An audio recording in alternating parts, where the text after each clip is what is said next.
మహాశివరాత్రి సందర్భంగా సముద్ర స్నానాలు చేయడానికి భక్తులు పోటెత్తారు. ఈ సందర్భంగా భక్తులకు శ్రీ వీరాంజనేయ అయ్యప్ప సేవా సంఘం ఆధ్వర్యంలో పులిహోర, పొంగలి, శనగలు మరియు మంచినీరు ఏర్పాటు చేశారు. సుమారు 20,000 మందికి ప్రసాదం ఏర్పాటు చేశారు. కార్యక్రమంలో హిందూ ధర్మ పరిరక్షణ సమితి కన్వీనర్ మైలపల్లి షణ్ముఖరావు, షాబ్ సభ్యులు కాళ్ల సన్ని, గుగ్గిళ్ల సాయి, మారోజు గోపి, దేవానంద్, నరేంద్ర కుమార్, ముసునూరి సూర్య శ్రీనివాస్, కట్టమూరి అశోక్, కట్టమూరి రమణారావు, శ్రీ వీరాంజనేయ అయ్యప్ప సేవా సంఘం సభ్యులు కదిరి జగన్నాథం, మొకర నర్సింగ్, కంటుభుక్త ముత్యాలరావు, మోహన్ కుమార్, గొర్రపల్లి సన్యాసిరావు తదితరులు పాల్గొన్నారు.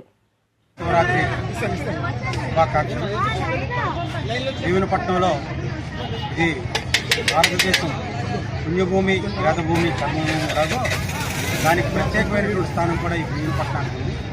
ఈ భీమునిపట్నం ప్రత్యేకత కూడా ఈ యొక్క పుణ్యస్థానానికి రావడానికి ప్రధాన కారణం ఉత్తర ఈశాన్యంలో వాస్తని సాగర సంఘం, నైరుతి మూలనే శ్రీ లక్ష్మీ నరసింహస్వామి వారి ఆలయం, మధ్యస్థంలో లైకారుడైనటువంటి మహాశివుడు. ఈ మహాశివుని తాలూకా లింగమే కాకుండా భీమేశ్వరుడు ప్రతిష్ఠించినటువంటి భీమేశ్వరాలయం, చోళరాజులు ప్రతిష్ఠించినటువంటి శివనేశ్వర స్వామి ఆలయం. ఇంత ప్రత్యేకంగా ఉన్నటువంటి ఈ మహాశివరాత్రి రోజున భీమునిపట్నంలో సుమారుగా 1,00,000 మంది ఈ యొక్క జాగరణ అయిపోయిన తర్వాత ఈ పుణ్యస్థానానికి రావడం గత ఎన్నో సంవత్సరాల నుంచి కూడా ఈ యొక్క భక్తుల తాలూకా ఆచారం. మరి అదే దాన్ని అనుసరించుకుని చేస్తున్నాం. నా పేరు మైలపల్లి షణ్ముఖరావు, హిందూ ధర్మ పరిరక్షణ సమితి కన్వీనర్.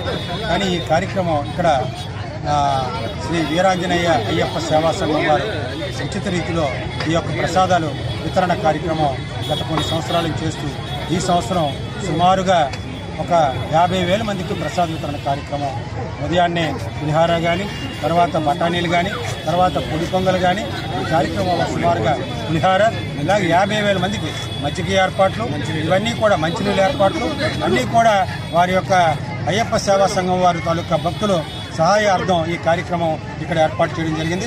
తదనుగుణంగా ఈ సేవా కార్యక్రమానికి friends association of Bheemili fab వారు ప్రత్యేకంగా వాళ్ళందరూ కూడా మొత్తం యూత్ అందరూ కూడా వచ్చి ఇక్కడ ప్రసాద వితరణ కార్యక్రమంలో వారి సహకరించడం కూడా చక్కగా జరిగింది. మరి ఈ ప్రసాద వితరణ కార్యక్రమంలో ఇంతమంది భక్తులు ఈ పుణ్య ప్రదేశానికి రావడానికి కారణం సాగర సంగమ కలియక, వాస్తుని అనేది కలియడం, ఇక్కడ మహాశివుని అతి పురాతనానికి ఒక పుణ్య ప్రదేశంగా భావించుకుని ఈ కార్యక్రమానికి వచ్చారు. మరి అలాగే భక్తులందరూ కూడా ఈ మిట్ట మధ్యాహ్నం అయినప్పటికీ కూడా ఇక్కడ ప్రసాదం తీసుకుని వెళ్ళడం మరి ఎన్నో సంవత్సరాల నుంచి కూడా ఆనవాయితీగా కొనసాగుతుంది. మరి ఈ సందర్భంగా ప్రత్యేకంగా ఈ కార్యక్రమం చేయడంలో భీమునిపట్నంలో వివిధ స్వచ్ఛంద సంస్థలు కూడా ఈ కార్యక్రమం చేసే, అలాగే ఇక్కడ సాగర్ అసోసియేషన్ ఆఫ్ వాకర్స్ కూడా అక్కడ టీ ఏర్పాట్లు కూడా అందరికీ కూడా వచ్చే వాళ్ళకి 1,000 మందికి టీ ఏర్పాట్లు చేశారు. అలాగే ఇక్కడ మరి సేవా సంఘం వారు ఈసారి మాత్రం చాలా పెద్ద ఎత్తున కార్యక్రమాలు కూడా చాలా చక్కగా ప్రసాద వితరణ కార్యక్రమం చేశారు.